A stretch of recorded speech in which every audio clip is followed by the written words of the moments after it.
ప్రపంచంలో అనేక మంది ఆనందం కోసం, సంతోషం కోసం ఎక్కడెక్కడికో పరుగులు పెడుతున్నారు. ఈ మధ్య నేను విన్నాను, ముంబైలో ఒక మ్యూజిక్ కాన్సర్ట్ జరిగింది.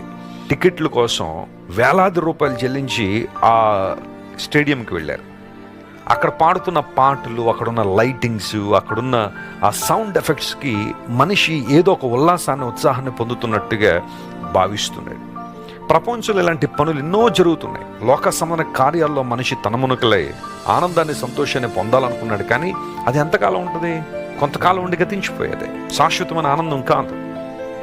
వీటి యందు నాకు సంతోషం లేదు అని చెప్పే రోజులు వస్తాయట. ఈ రోజు ఏదైతే నీకు ఆనందాన్ని ఇస్తుందో, ఏదైతే సంతోషాన్ని ఇస్తుందో, బహుశా ఒకనాడు అవి నీకు ఇవ్వకపోవచ్చు.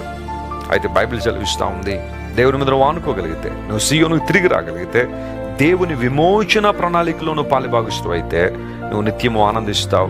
నిత్యానందము వారి తలల మీద ఉంటుందని బైబిల్లో రాయవు.